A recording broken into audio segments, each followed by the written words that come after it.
Today's story is about one of the most haunted men I ever knew. They called him the Ghost, and he'd spent years trying to outrun his own shadow. But the thing about the desert is, there's nowhere to hide from the sun, and nowhere to hide from yourself. The year 1892 was supposed to be the twilight of the Wild West. The law, they said in the papers back east, was finally taming the frontier. But in the scorched, forgotten borderlands where Arizona bled into Mexico, the sun was still setting on the edge of the gun. And the only law in a town like Silver Creek was the one that came from the barrel of a Colt. The man who rode into this purgatory was a ghost, and he knew it. Jack Malone had once been a name spoken in hushed, fearful tones in every saloon and gambling den from Montana to the Texas Panhandle. He was a gunfighter of preternatural speed and chilling efficiency, a man who moved like a phantom and left only corpses in his wake. But that man was dead, buried 5 years ago in the aftermath of a personal tragedy so profound it had shattered his soul and sent him fleeing into the anonymous wilderness of the Sierra Madres. The man who returned was just Jack. He was 30 years old but looked a hard 40, his face lean and weathered, his eyes the color of a stormy sky, haunted by things he could never unsee. He rode with a stoop, a man trying to make himself smaller, to take up less space in a world he no longer wanted any part of. His gun belt was worn, and the Colt that rested in the holster looked less like a tool of his trade and more like a relic, a heavy, cursed artifact he was forced to carry. He had come back to Silver Creek for one reason only, to retrieve the last photograph of his sister, Lily, from the ruins of their family's old homestead before the desert reclaimed it completely. He planned to be in and out before the sun set, a ghost passing through, leaving no trace. But the Silver Creek he rode into was not the dusty, hard-scrabble but decent town he remembered. A palpable sickness hung in the air, a tension as thick and oppressive as the heat. The town was under new management. Men with crimson bandanas tied around their necks lounged on the boardwalks, their rifles held with a lazy, predatory confidence. They were the mark of the Red Wave, the gang that had reportedly swept up from the south like a bloody tide. The townspeople scurried from doorway to doorway, their eyes downcast, their faces pinched with a fear that was deeper than just hardship. This was the fear of the occupied. Jack stabled his horse, his movements quiet and unobtrusive, ignoring the sneering gaze of the Red Wave thug leaning against the stable door. He just wanted the photograph. He just wanted to leave. His path took him past the sheriff's office. The sign was still there, but the window was broken, and a red bandana was tied around the doorknob, a mocking symbol of the town's castrated authority. He made his way to the edge of town, to the skeletal remains of the homestead he had shared with Lily after their parents had succumbed to cholera. The house was a ruin, its roof caved in, the desert slowly, patiently devouring it. It was here, in this place of ghosts, that his own carefully constructed peace was shattered. He was sifting through the debris in what was once Lily's room when he heard voices from the street. Two Red Wave riders were talking, their voices carrying clearly on the still, hot air. "Reyes is getting impatient," one said. "He wants the girl to talk. Says she knows where the old silver assies are." "She ain't gonna talk," the other replied with a cruel laugh. "She's got her brother's stubborn streak. Hard to believe she's the sister of a ghost like Jack Malone. Thought he was dead. He is. And she will be too, if she don't give Reyes what he wants. He'll make an example of her soon enough." Jack froze, the floorboards groaning under his weight. His blood turned to ice in his veins. The girl. Her brother's stubborn streak. Jack Malone. It was impossible. Lily was supposed to be safe, living in a convent school in Santa Fe, a life he had bought for her with the last of his blood money before he disappeared. He had cut all ties to protect her, to ensure his dark past could never touch her bright future. He moved to the broken window, his heart a frantic, hammering drum against his ribs. He peered out and saw them. A group of Red Wave men were escorting a small group of prisoners, townsfolk being used for forced labor. And among them, her face pale and defiant, her wrists bound, was Lily. She was no longer a girl of 16, but a young woman of 21, her face thinner, harder, but her eyes held the same fiery spirit he remembered. In that instant, the ghost named Jack died, and the gunslinger, Jack Malone, was resurrected. The carefully constructed walls of his apathy, built over 5 years of solitude and regret, were demolished. The chains of the past, which he had been dragging like a penitent, were no longer a burden, they were a weapon. He had come to this town to retrieve a memory of his sister. He would not be leaving until he had reclaimed her life. He looked down at his hand, which was resting on the butt of his Colt. It was steady. The weariness was gone, replaced by a cold, familiar, and terrifying purpose. The ghost had come home, and the hunt was about to begin. The man who held Silver Creek in his fist was known only as Reyes. He was not a typical outlaw leader. He was not a brutish and thinking thug. He was a man of chilling intelligence and unnerving charisma, a predator who wore the mask of a revolutionary. He had come up from the revolutionary fervor of Mexico, a man who spoke of liberation and of taking the land back for the people, but his vision of the people began and ended with himself. He was a master manipulator, a man who understood that true power was not just about force, but about the control of hope and fear. They called him El Cazador the Hunter, and it was a name he had earned. His headquarters was the town's grandest building, the two-story hotel and saloon, which he had renamed La Maria Roja, the Red Tide. From his second-floor balcony, he could survey his entire fiefdom. He was a man of striking appearance, with sharp, aristocratic features, eyes as black and depthless as a desert night, and a stillness that was more menacing than any overt threat. He was always impeccably dressed, a stark contrast to the rough men he commanded, and he was never without the long, wickedly sharp stiletto he was constantly cleaning with a silk cloth. Reyes's web of control was intricate. He had not killed the town's sheriff, a man named Henderson. He had broken him. Henderson was now a pathetic, alcoholic puppet who signed any document Reyes put in front of him, a living symbol of the law's impotence. The town's businesses had not been burned, they had been absorbed. They paid a protection tax to the Red Wave, their profits siphoned off to fund Reyes's growing ambitions. His plan was not just to hold this one dusty town. It was to use it as a base of operations, to consolidate his power, and to create a new, lawless kingdom that would stretch across the entire border region. Lily Malone was the key to the next phase of his plan. He had not captured her by chance. He had sought her out. He knew the legends of the old, lost Spanish silver mines in the surrounding mountains. Mines whose locations were marked on a series of assay maps that had been in the possession of the town's original founder Slee's parents. He believed Lily, who had been raised in the town, knew the location of these maps. With the silver from those mines, he could fund an army, buy politicians, and turn his dream of a kingdom into a reality. He was in his office, a luxurious suite in the hotel, when one of his lieutenants, a brutal man named Vargas, brought him the news. "A stranger is in town," Vargas reported. "He came in yesterday. Quiet man. But I saw him, by the old Malone homestead, and I heard the whispers. They say he looks like the ghost. They say he looks like Jack Malone." Reyes stopped cleaning his stiletto, his black eyes narrowing in thought. "A ghost," he murmured, a slow, cold smile touching his lips. He had heard the legends of Jack Malone, the gunfighter who had vanished years ago, the brother of his valuable prisoner. This was an unexpected and intriguing development.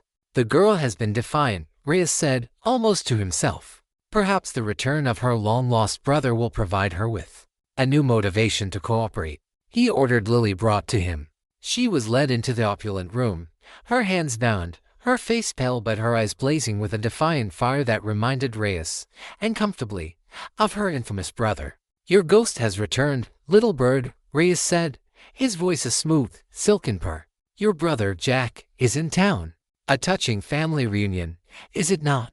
Lily's carefully maintained composure faltered for a second, a flicker of shock and hope in her eyes, before she masked it. "I have no brother," she said, her voice cold. "He died a long time ago." "Did he?" Reyes mused, circling her like a shark. "Or did he just abandon you, like he abandoned everything else? He ran, little bird. He left you to fend for yourself. And now he comes crawling back. But his timing is impeccable. You see, I have been trying to persuade you to help me with a business venture. You have been reluctant. But now, your brother's continued health, his very life, depends entirely on your cooperation. You will tell me where the maps are, or I will send your brother back to whatever grave he crawled out of, piece by piece." It was a masterful, cruel stroke. He was turning her hope into a weapon against her. He was making her responsible for the life of the brother who had abandoned her. He dismissed her, sending her back to the locked room where she was being held. He then gave Vargas his orders. I want the ghost found. I want him watched. I do not want him harmed. Not yet. I want to see what he does. I want to see if the legendary Jack Malone is still a wolf, or if the years have turned him into a sheep. A ghost is only frightening until you turn on the light. Let us see what this one is made of. The hunter had scented his prey. The web was being drawn tighter. Reyes did not just see Jack Malone as a threat. He saw him as a tool, a lever to be used to break Lily's will. The psychological game for the soul of Silver Creek, and for the life of Lily Malone, had just begun. Jack knew he couldn't storm Reyes' fortress head-on. He was one man against a small army, and a direct assault would be suicide, and would certainly get Lily killed. He needed to understand the town's twisted anatomy. He needed allies. He needed to find the cracks in the wall of fear that Reyes had built around Silver Creek. His quest for allies led him, under the cover of a moonless night, to the two men who represented the town's broken spirit, Dr. Elias Vance and Sheriff Henderson. Dr. Vance was a man who had once been a pillar of the community, a man of science and compassion. Now, he was a ghost of a different sort, a man who went through the motions of his practice, his eyes hollowed out by the things he had been forced to see and ignore. Jack found him in his small office, there thick with the smell of carbolic acid and despair. I remember you, Jack, the doctor said, his voice a weary rasp, after Jack had slipped in through the back door. You were a wild boy, but you had a good heart under it all. I thought you were dead. I was, Jack replied, his voice low. I'm looking for a way to come back to life. He told the doctor about Lily, about Reyes' threats. I need to know what's happening in this town. The truth. The doctor, after a long, soul-searching silence, began to talk. He spoke of the Red Wave's arrival, of Reyes' slow, methodical takeover. He spoke of the accidents that had befallen those who had resisted, of the quiet, pervasive terror that had choked the life out of the town. He's a devil, Jack, the doctor whispered, his hands trembling. But he's a smart one. He doesn't just kill. He corrupts. He turns good men into cowards. The doctor agreed to help, to be Jack's eyes and ears inside the town, to treat the injuries of Reyes' men and listen to their talk, to be a quiet node in a resistance that did not yet exist. His second visit was to Sheriff Henderson. He found the sheriff not in his office, but in the darkest corner of a cheap cantina, a bottle of tequila his only companion. Henderson was a man who had been completely hollowed out, his badge a mark of shame, not authority. Malone, he slurred, looking up, his eyes bleary. Come to kill me? Get in line. I've come for your help, Jack said, sitting down opposite him. Henderson let out a short, bitter, barking laugh. Help? Look at me. I'm the town joke. I'm Reyes' lapdog.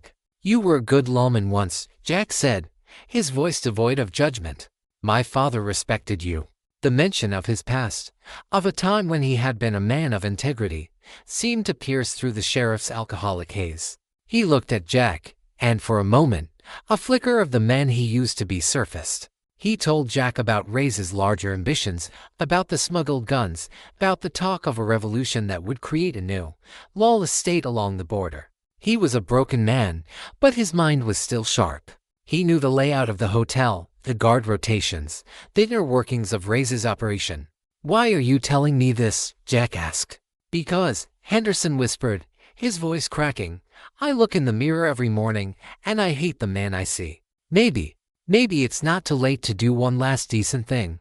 He would not be a fighter. His nerve was gone, but he could be a source of invaluable intelligence. While Jack was gathering his allies, he was also being forced to confront his own past. The doctor, in their conversation, had unknowingly reopened the wound that had sent Jack into hiding 5 years ago. Flashback. Jack had been at the peak of his fame, or infamy. He was a gun for hire, his services sought by the richest and most powerful men in the territory. He took a job from a cattle baron to pacify a group of homesteaders who were refusing to sell their land. It was a dirty job, but the money was good, and it was the last job he needed before he could take Lily and disappear, starting a new, clean life. He was a professional. His rule was to intimidate, not to kill indiscriminately. But the cattle baron had his own, more brutal ideas. During a standoff at the main homestead, while Jack was negotiating with the family's patriarch, the Baron's men, impatient and bloodthirsty, had opened fire. The situation had exploded into a chaotic, pointless firefight.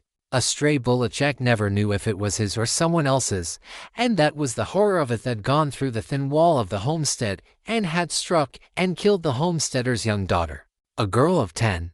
The memory of the girl's father, a simple farmer, emerging from the house, his eyes blank with a grief so profound it was beyond rage, had shattered Jack. He saw in that man's eyes a reflection of his own potential future, the future he was trying to build with Lily. He had created the very kind of monster he was trying to protect his sister from. In a fit of revulsion and self-loathing, he had turned on his own employers, a cold, silent killing rage that left the cattle baron and his top men dead in the dust. He had then simply ridden away from the money, from the life, from himself, becoming the ghost that the world had believed him to be. And flashback. The memory, raw and painful, solidified the change that had been happening within him since his return. This was no longer just about saving Lily from Reyes. It was about saving himself from the ghost of Jack Malone. It was about atonement. He had to prove to himself, and to the memory of that dead child, that he could use his deadly skills not just for money or for vengeance, but for justice. With the intelligence from the doctor and the sheriff, a plan began to form. It would not be a direct assault. It would be a psychological blow, a move designed to show Reyes that his web had holes, that the ghost he was hunting was already inside his house. Jack would make his first move, a quiet, surgical strike that would announce his return not with a bang, but with a whisper. Jack knew his first move against Reyes had to be more than just an act of violence, it had to be a statement. It needed to be a precise, psychological blow that would sow dissent among Reyes's men and signal to the oppressed townspeople that the tide was beginning to turn. He needed to prove that the hunter's web was not impenetrable, and that the ghost could move through it at will. His target, based on the information provided by Sheriff Henderson, was a linchpin of Reyes's operation, a weekly high-stakes poker game that Reyes held in a private suite at the hotel. This was no ordinary poker game. It was a tool of control. Reyes used it to fleece the local ranchers and merchants who were still trying to maintain a semblance of independence, using his card-sharp lieutenants to strip them of their cash and their land deeds. It was also where he paid his top enforcers, the cash flowing directly from his victims to his hired guns. To disrupt this game would be to strike at the very heart of his financial and command structure.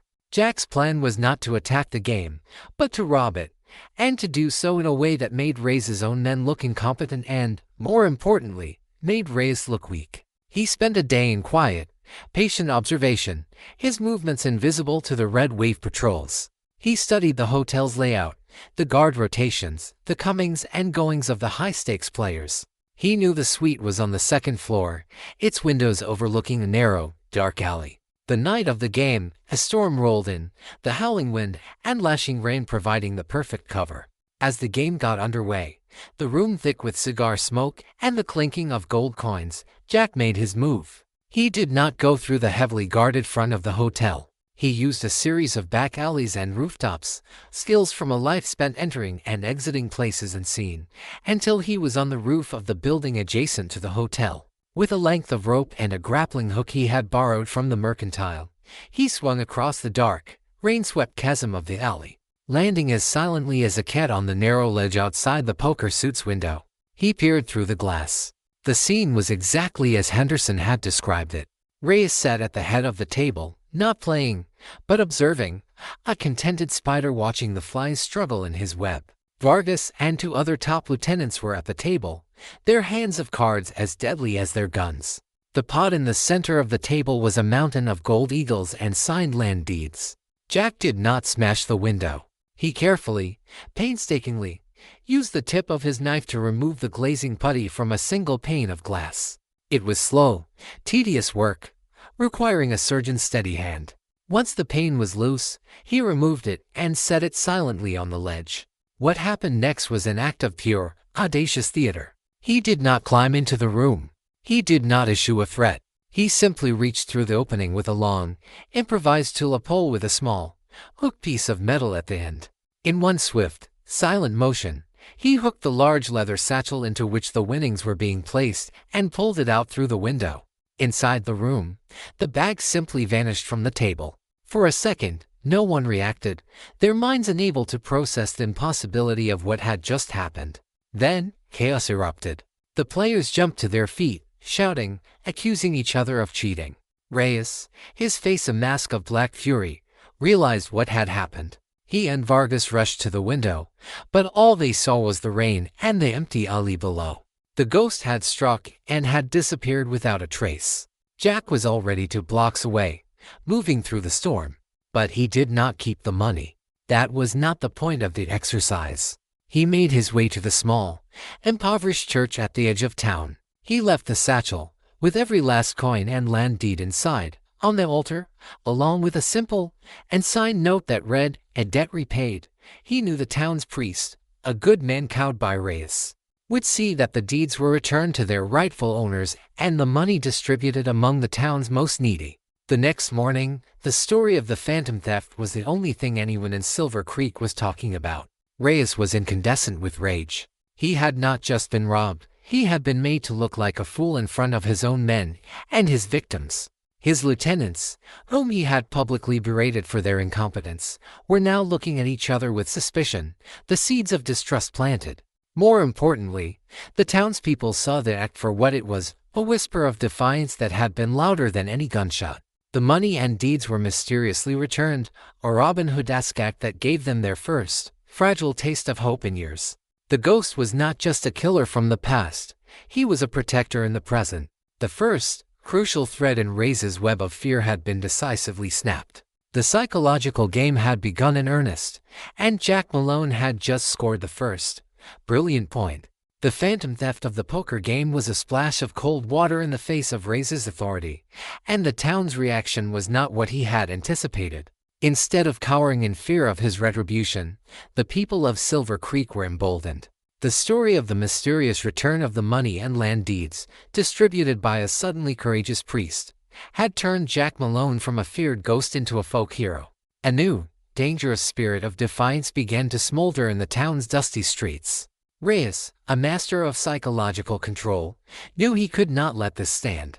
He understood that Jack's attack had been on his prestige, and his response had to be equally symbolic. He could not find the ghost, so he would punish the town that was now so obviously sheltering him. He decided to make an example, a brutal, public lesson in the price of defiance. His chosen target was the town's source of hope and information, Dr. Vance.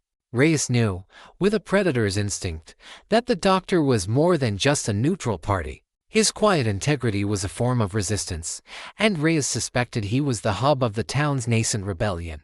Making an example of the doctor would not only punish a key ally of the ghost, but would also terrorize the entire community, proving that no one, no matter how respected, was safe from his wrath. The retribution was cold, calculated, and carried out in the full light of day for all to see. Vargas and 4 other Red Wave enforcers strode into Dr. Vance's office. They did not just arrest him. They methodically, brutally, destroyed his life's work. They smashed his medical instruments, shattered his bottles of medicine, and tore his medical texts to shreds. Then, they dragged the old doctor out into the main street. They tied him to the central hitching post in front of the saloon, a makeshift whipping post. As the horrified townspeople watched from their windows and doorways, Vargas began to beat the old man with a riding crop, each lash a sharp, cracking report, a punctuation mark and a sermon of pain. "This is the price of treason," Vargas bellowed, his voice echoing in the stunned silence. "This is what happens to those who aid murderers. The hunter is merciful, but his mercy has its limits." Jack watched the entire scene unfold from a hidden vantage point on the roof of the Mercantile. A cold, killing rage, the rage he had spent 5 years trying to bury, rose in him like a black tide. His hand tightened on his Colt, and it took every ounce of his self-control not to end Vargas's life right there and then. But he knew that was what Reyes wanted. He wanted to draw him out, to force him into a chaotic, open gunfight where his men would have the advantage. He wanted Jack to react with the blind fury of the gunfighter he used to be. But Jack was not that man anymore. The last 5 years had taught him a bitter lesson in the consequences of impulsive violence. He would not be baited. He would not sacrifice the town's safety for his own rage. He watched, his face a stony, impassive mask, his soul twisting in agony, as the doctor finally collapsed, unconscious and bleeding, in the dust. The beating of Dr. Vance had its intended effect. The fragile flower of hope that had begun to bloom in the town withered under the heat of Ray's brutality. The defiance was replaced by a renewed, and even deeper, fear. The townspeople scurried back into their homes, barring their doors, their brief flirtation with courage over. That night, Jack slipped through the darkened streets to the doctor's wrecked office. He found Sheriff Henderson there, clumsily trying to tend to the old man's wounds, his face a mask of shame and self-loathing. "This is my fault," Henderson whispered, his hands shaking as he tried to clean a deep gash on the doctor's head. "I should have done something." "It's my fault," Jack said, his voice a low, gravelly rasp. He gently pushed the sheriff aside and took over, his movements deft and surprisingly gentle as he stitched the doctor's wounds and set his broken bones. "I started this. I poked the hornet's nest. I knew Reyes would retaliate. I just didn't. I didn't think he would do this." He had made a critical miscalculation. He had been playing a clever game of psychological chess, but Reyes was not playing by the same rules. Reyes was willing to burn the entire board, to sacrifice every piece, just to get to the king. Jack's quiet, surgical strikes were not enough. He could not win this war from the shadows. His attempt to stay detached, to fight a clean, remote war, had failed, and the price had been paid in the flesh of an innocent man. He looked at the unconscious doctor, at the broken sheriff, and he looked at his own hands, hands that were skilled in both killing and, he was now remembering, and healing. He understood that he could no longer be just a ghost. A ghost cannot lead. A ghost cannot protect. To save this town, to save his sister, he had to be seen. He had to become a symbol. He had to embrace the very legend he had tried to escape. He had to teach the people of Silver Creek that the only way to face a monster like Reyes was not to hide, but to fight back, together. The price of defiance was high, but the price of submission, he now realized, was everything. The brutalization of Dr. Vance was a turning point, the moment when the Cold War of intimidation and psychological fights erupted into a hot, desperate struggle for survival. Jack Malone realized that his solitary, ghost-like tactics were no longer sufficient. Reyes was not just an enemy to be outsmarted, he was a cancer that had to be cut out, and that was not a surgery one man could perform alone. He had to forge an army from the town's fear and desperation. His first recruit was the man who had been reborn in the crucible of his own shame, Sheriff Henderson. The morning after the beating, Henderson did something he hadn't done in years. He polished his badge, strapped on his gun belt, and walked out of his office, his face grim but his eyes clear and sober for the first time Jack had seen them. He walked to the center of town, took down the red bandana that had been tied to the flagpole, and threw it into the dust.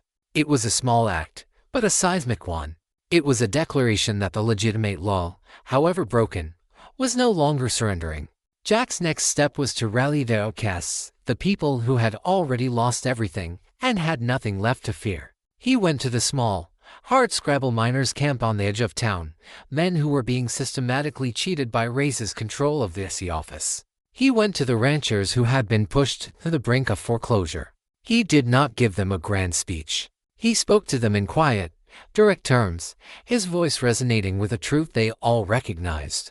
"Reyes has shown you his hand," he told them, as they gathered in a secluded canyon outside of town. "He has shown you the future he has planned for you.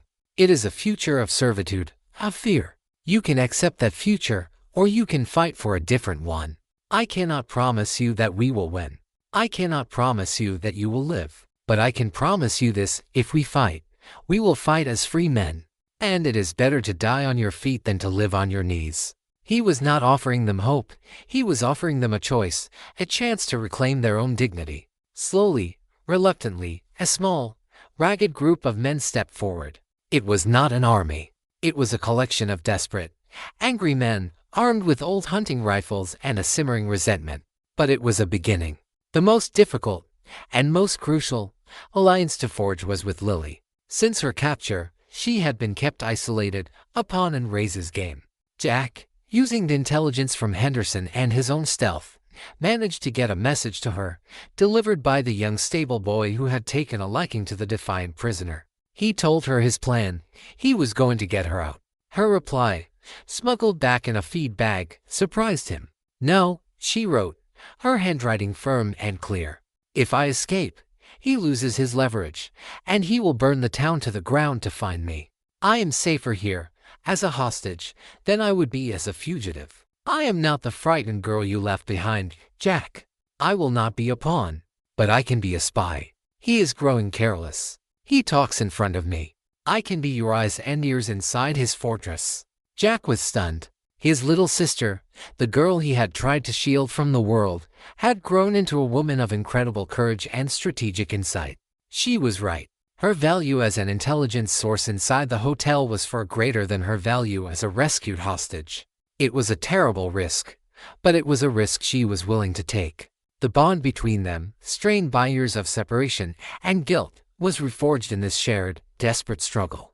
They were no longer just a ghost and a memory. They were partners. With Lily providing crucial intelligence from inside Reyes' headquarters, Jack's small resistance movement began to operate with a new and devastating efficiency. They were no longer just reacting. They were striking. They conducted a series of small, lightning-fast guerrilla raids, targeting not Reyes' men, but his infrastructure. They sabotaged his supply lines, burned his stolen hay reserves, and used small, targeted dynamite blasts to block the mountain passes, cutting Silver Creek off from the outside world and, more importantly, cutting Reyes off from any potential reinforcements. Jack, the solitary ghost, was forced into a role he had never wanted: a leader. He trained his small band of miners and ranchers, teaching them the arts of stealth, ambush, and misdirection. He was a harsh, demanding teacher, his methods born from a lifetime of brutal survival. But he was also a fair one. He led from the front, taking the greatest risks himself, and he earned their fierce, unwavering loyalty. The Ghost's Army, as they began to be called, became a legend in the territory. They were a phantom force, striking from the shadows and vanishing into the desert, their numbers magnified by their effectiveness. Reyes, now trapped in a town that was openly hostile, his own operations crippled, his authority a joke, was being driven into a state of rabid, cornered animal paranoia. The psychological game had escalated. Jack was no longer just a nuisance. He was a general, leading a full-blown insurrection. And he had turned Silver Creek from Reyes' personal kingdom into his own personal prison.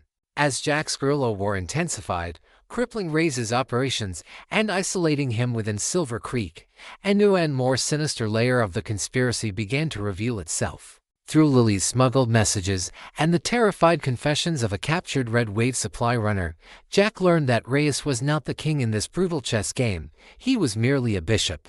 A powerful and violent piece, but one who still served a hidden, more powerful player. The Red Wave was not just a random gang of border thugs. It was a well-funded, well-equipped private army, and their weapons new. State-of-the-art Winchester repeating rifles and crates of dynamite were not being bought with the meager spoils of a dusty border town. They were being supplied by a powerful, shadowy figurehead of a railroad consortium, a wealthy and ambitious senator from back east named Thaddeus Kane.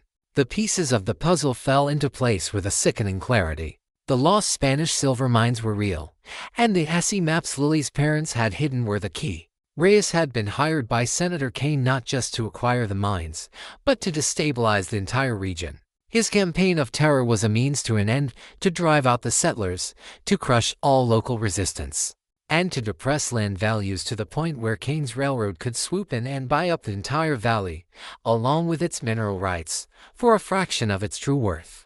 Reyes' lawless kingdom was merely the chaotic prelude to the senator's corporate one. This revelation transformed the conflict. This was no longer just a personal fight to save his sister from a single, monstrous outlaw. This was a war against a vast, corrupt, and powerful system, a system that used men like Reyes as disposable tools to achieve its ends. The chains of the past were not just his own personal demons. They were the chains of greed and progress that were strangling the life out of the West itself. He now understood the true weight of the burden Lily carried. The maps were not just a key to a fortune. They were the one piece of evidence that could expose the entire conspiracy, that could link the brutal crimes of the Red Wave directly to the respectable, powerful senator in his Washington office. This was why Reyes had not killed her. He needed the maps, not just for the silver, but to fulfill his contract with Cain and secure his own power. And it was why Lily was now in more danger than ever before. The conspiracy also had a more personal and painful dimension. Jack learned, from a tear-stained, guilt-ridden letter from Sheriff Henderson, the truth of his own wanted status. The disastrous shootout 5 years ago, the one that had killed the homesteader's daughter and sent Jack into exile, had not been a random tragedy. The cattle baron he had been working for was one of Senator Cain's front men, and the homesteaders he had been sent to intimidate were sitting on land that the railroad needed. The entire confrontation had been engineered, designed to create a violent incident that would justify the forcible removal of the settlers.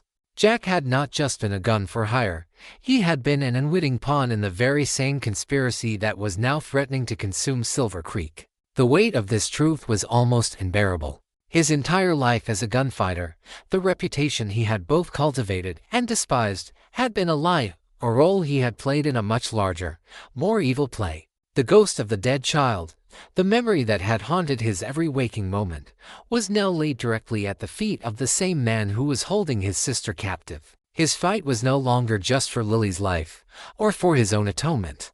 It was for the truth. He had to expose the entire rotten system, from the bloody hands of Reyes to the manicured, bloodless hands of Senator Cain. He shared this new, horrifying intelligence with his small band of allies. The news, rather than disheartening them, galvanized them. Their small, local fight had become a part of a much larger struggle for the soul of the West. They were no longer just defending their homes, they were fighting for the very idea of justice against a corrupt and powerful machine. Jack knew he had to force Reyes' hand. He had to make him so desperate to find the maps that he would make a mistake. He concocted a dangerous, high-stakes bluff. He had the young stable boy smuggle a message to Lily, a message he knew Reyes' guards would intercept. The message was simple: "I know where the maps are. The ghost will retrieve them from the old church at midnight." It was a lie. The maps were still safely hidden. But it was a lie designed to bait the hunter. He was setting a trap for Reyes, using himself and the town's most sacred building as the bait. He was inviting the wolf into the sheepfold, hoping to end the hunt once and for all. The bait was taken. Reyes, his back against the wall, his operations in shambles, and the pressure from his invisible master, Senator Cain, mounting, so Jack's intercepted message as his last, best hope. He was a master hunter, and he recognized the scent of a trap. But his arrogance, coupled with his desperation, convinced him that he could turn the trapper's snare into his own. He would let the ghost walk into the church, and then he would spring a trap so final, so absolute, that it would not only kill Jack Malone, but would also serve as the final, brutal lesson to the defiant town of Silver Creek. The church was a small, simple adobe structure, its bell tower the highest point in town. It had become a symbol of the town's quiet resistance, the place where the rebellion had been born. Reyes planned to turn it into a tomb. As midnight approached, the town of Silver Creek fell into an unnaturally profound silence. The wind died down. The usual sounds of the night howl of a distant coyote, the drunken laughter from the canton were absent. It was the silence of a town holding its breath. Inside the hotel, Reyes briefed his remaining men, a core group of his most ruthless killers. "He thinks he is clever," Reyes hissed, his black eyes glittering with a feverish intensity. "He thinks he can outsmart me. Tonight, we will show him what happens to ghosts when they venture into the light. You will surround the church. Every door, every window. No one goes in, and no one comes out. When he is inside, you wait for my signal. And then, you will turn that holy house into a sieve." But he had a more personal role for himself. He would not wait outside with the common soldiers. He would be waiting inside the church, hidden in the choir loft, his stiletto in his hand. He wanted to see the look on the ghost's face when he realized he had walked into his own grave. And he would use the captured Lily as the final, cruel piece of his trap, forcing her to watch her brother die. Jack, however, was a master of his own dark games. He knew Reyes would not simply surround the church. He knew Reyes' ego would demand a more personal, intimate victory. He was counting on it. As he made his way through the darkened streets toward the church, he was not alone. His own small army, the ghosts he had raised from the town's despair, were moving with him, melting into the shadows, taking up their own prearranged positions. The confrontation at the church was a masterpiece of misdirection and counter-trap. Jack did not enter through the main doors. He entered through a small, secret entrance in the cellar, a route shown to him by the priest, a relic from the days of Indian raids. He moved up into the darkened sanctuary just as Reyes and two of his personal guards were dragging a gagged and bound Lily into the pews. The church was a cavern of shadows, lit only by the faint moonlight filtering through the high, narrow windows. The trap was set. Reyes was in the loft above, waiting. His men were outside, their rifles trained on every exit. And Jack was already inside, a phantom in their midst. The clock in the distant town hall began to toll the midnight hour. On the first time, Jack made his move. He did not attack Reyes. He attacked the trap itself. From the shadows, he threw a small, heavy object, a blacksmith's hammer, at the massive bell rope that hung in the center of the church. The hammer wrapped around the rope, its weight pulling it down, and the great church bell began to ring, not in a steady toll, but in a wild, frantic, clanging alarm. It was the signal. Outside, Sheriff Henderson and his citizens' militia opened fire, not on the church, but on the rooftops and alleyways around the church, creating a chaotic, disorienting crossfire that pinned down Reyes' men, making them believe they were the ones who had been ambushed. Inside the church, in the confusion of the ringing bell, Jack moved. He took out the two guards who were holding Lily with a silent, brutal efficiency, their lives ending before they could even process what was happening. He cut Lily's bonds, pressing a small pistol he had saved for her into her hand. "Get to the cellar," he whispered. "Bar the door." Reyes, in the choir loft, realized his perfect trap had collapsed into chaos. He saw Jack below, saw Lily escaping. With a roar of pure fury, he opened fire, his pistols raining down a hellfire of lead into the sanctuary. Jack dove behind the heavy oak pulpit, the wood splintering around him. He was trapped, pinned down, a single man against a hidden enemy with a superior position. The hunter, it seemed, had finally cornered the ghost. But the ghost had one last, desperate card to play. He had not come to the church just to spring a trap. He had come to set one of his own. And the bait was the one thing Reyes wanted more than anything else in the world, the maps. The interior of the church had become a splintered, echoing killing field. From his protected position in the choir loft, Reyes held the high ground, his pistols spitting fire, keeping Jack pinned behind the bullet-chewed pulpit. Outside, the sounds of the larger battle raged, a chaotic symphony of shouts and gunfire as Sheriff Henderson's militia engaged the panicked and disorganized Red Wave gunmen. The fate of Silver Creek was being decided in a dozen small, desperate skirmishes, but the heart of the war was here, in this sacred, violated space. "You are finished, Malone," Reyes' voice boomed from above, a godlike pronouncement from the darkness. "Your little army is dying in the street, and you will die here, on your knees, in this pathetic house of your God." Jack knew he couldn't stay where he was. The heavy oak of the pulpit was groaning, threatening to give way under the relentless barrage. He had to change the dynamic. He had to force the hunter to come down from his perch. He reached into his duster and pulled out a worn, oilskin-wrapped package of decoy maps he and Sarah had created. "It's the maps you want, Reyes, isn't it?" Jack yelled, his voice cutting through the gunfire. "The key to your kingdom. Here it is." He tossed the package into the center of the aisle. It landed with a soft thud, a tantalizing prize in the no-man's land between them. The firing from the loft stopped. Jack could feel Reyes' burning gaze on the package, could feel the man's greed warring with his tactical sense. It was the moment of hesitation Jack needed. He broke from cover not toward the exit, but toward the side of the church, diving behind a row of heavy pews. Reyes, his eyes still on the prize in the aisle, fired a fraction of a second too late, his bullets chewing up the floorboards where Jack had been. Now the geometry of the fight had changed. They were on the same level, two predators stalking each other through a maze of shadows and shattered wood. The battle became a tense, deadly game of cat and mouse. A floorboard would creak, a shadow would move, a shot would explode in the darkness, answered by another from a different angle. While this deadly duel was unfolding, the tide was turning in the streets outside. Reyes' men, without their leader's direction, caught in a disorienting crossfire, and facing a town that was fighting with the ferocity of a cornered animal, began to break. They had been an army held together by fear and the promise of profit. With their leader trapped and their victory uncertain, their cohesion dissolved. Some tried to flee, only to be cut down or captured by the militia. Others, their nerve broken, simply threw down their guns and surrendered. Inside the church, the fight had become brutally personal. Jack, using his intimate knowledge of the church's layout and his ghost-like ability to move in silence, was inexorably hurting his prey. He was not just trying to kill Reyes, he was driving him, forcing him toward a specific spot, toward the church's altar. The final confrontation happened at the foot of the great wooden cross that dominated the front of the church. Reyes, out of ammunition and realizing he had been masterfully outmaneuvered, threw his empty pistol at Jack and drew his long, gleaming stiletto.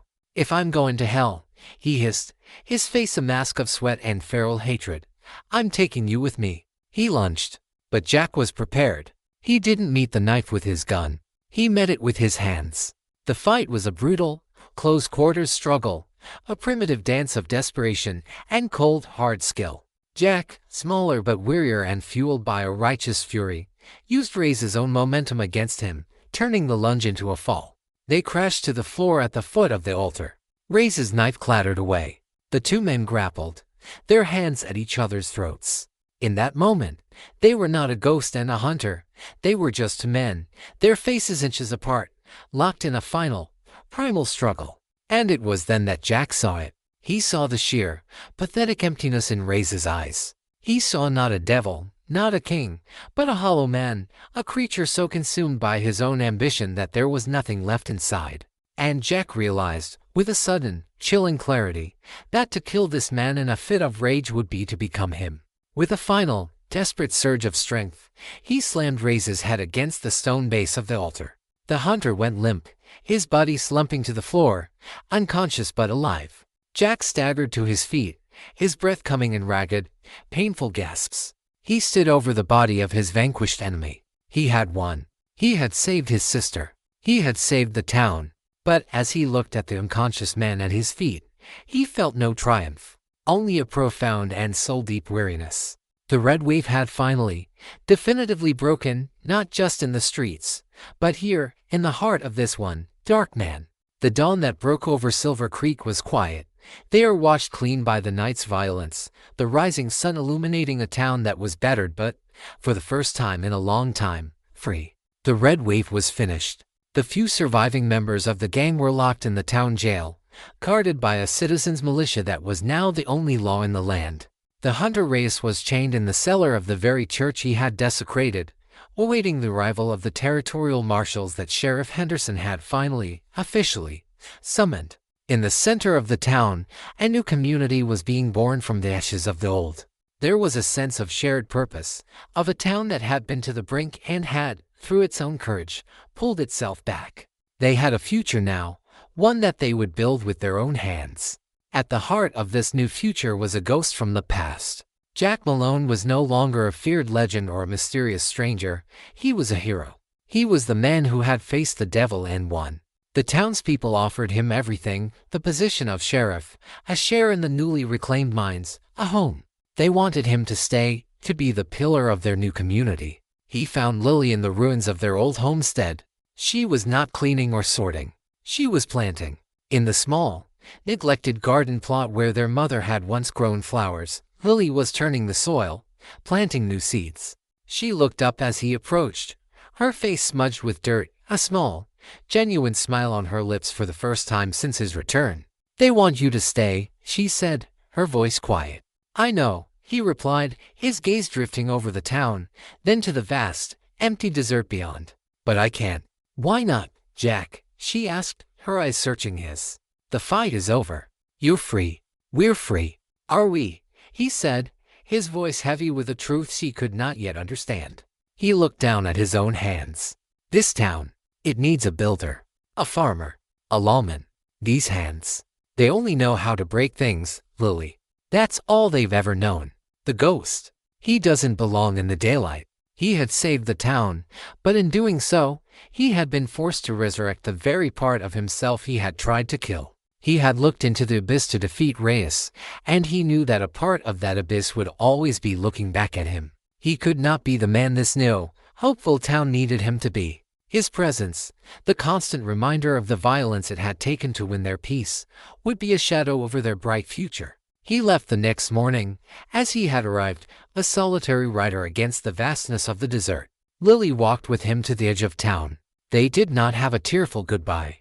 Their bond was deeper than that now. They were survivors. "You're not a ghost anymore, Jack," she said, her final gift to him. "You're a man who saved his sister.